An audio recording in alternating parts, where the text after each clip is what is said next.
La laïcité est un principe fondamental de la République française qui garantit la liberté de conscience et le respect de toutes les convictions. Et que signifie la laïcité pour les habitants de la ville de Beauvais qui se caractérise par sa diversité culturelle et religieuse? Pour le savoir, nous avons interrogé un éventail de personnes à Beauvais. Quelles sont leurs opinions sur ce sujet, leurs expériences, leurs attentes? Comment vivent-elles la laïcité au quotidien? J'aime beaucoup l'adage qui dit que la liberté des uns s'arrête là où commence celle des autres. Et à partir de ce principe-là, quand on a bien compris cet adage-là, eh ben, on le respecte et puis on le met en place. On a le droit de croire et d'avoir n'importe quelle religion, c'est son choix propre, c'est sa volonté, ça c'est tout à fait normal. Et par contre, il ne faut pas incommoder son voisin qui n'a pas forcément la même, ou qui a la même, mais qui le vit différemment. Et dans ce cas-là, il faut que ça reste pour moi quelque chose en tout cas de privé. Notre pays a voté une loi en 1905 qui était la loi de la séparation de l'Église avec l'État. Et donc depuis ce temps-là, ça fait plus de 100 ans qu'effectivement nous sommes un pays laïque. Dans la laïcité, il y a 4 piliers. La liberté, l'égalité, la neutralité et la séparation. L'État ne se met plus dans les affaires internes des églises et inversement pour les églises. Les églises ne se mettent plus dans les affaires internes de l'État. Pour vivre ensemble et en bonne entente, il faut des lois. Il faut des lois, sinon c'est l'anarchie. Or, je ne pense pas que nous ayons besoin d'anarchie pour avoir une société bienveillante, cohérente, qui justement s'occupe de tout le monde. La laïcité est perçue comme la liberté de croire ou de ne pas croire.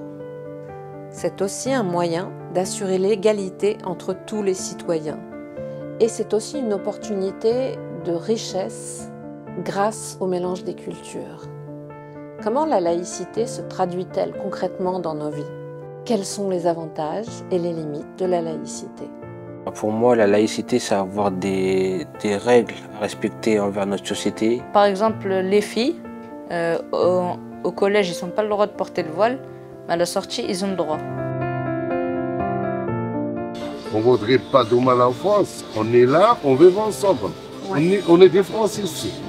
On n'est pas des étrangers. Chacun qui est sur le trottoir de France, c'est un Français.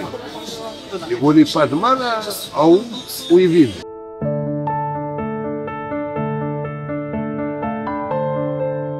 C'est juste respecter dans l'espace public son voisin. Tout le monde a le droit de faire ce qu'il veut, comme il le souhaite, du moment qu'il ne l'impose pas et qu'il respecte ses voisins.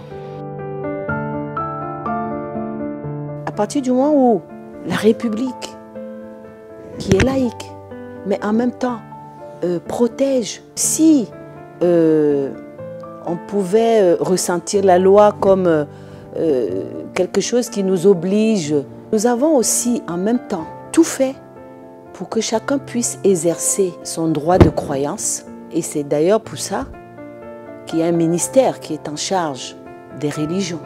Le ministre de l'Intérieur est en même temps le ministre des cultes. La laïcité, c'est le partage des cultures, la découverte de l'autre, la richesse du dialogue. C'est le fait de vivre ensemble dans la tolérance et la fraternité en respectant les règles communes de la République. Mais nous, que pouvons-nous faire pour que la laïcité soit comprise et acceptée par tous? Quelles sont les compétences et aptitudes à développer pour vivre la laïcité de manière positive et constructive? Pour moi, tout doit se passer à l'école. C'est là que ça commence, c'est là que la laïcité prend forme, c'est là qu'elle mûrit, c'est là qu'elle grandit. On a fait à poser sur chaque mur, sur les murs des écoles, la charte de la laïcité. Parce qu'on se disait qu'ils vont rentrer à la maison, ils vont en parler avec papa et maman. Et nous avons aussi planté des arbres qu'on a appelés des arbres de la laïcité. C'est pour que ces enfants, pendant la récréation, quand ils voient cet arbre pousser, que ça leur rappelle les discussions qu'ils ont eues avec leurs enseignants ou avec nous. Je pense qu'en touchant les plus jeunes de la société, on plante quelque chose. En tant que citoyen, je ferai en sorte d'écouter les gens, de comprendre leurs croyances. Moi, ce que j'aime bien, hein, c'est... moi, aujourd'hui, je suis commerçant sur le marché. Et c'est connaître les gens, discuter avec, savoir ce qu'ils aiment pas, apprendre des choses. J'aime beaucoup apprendre.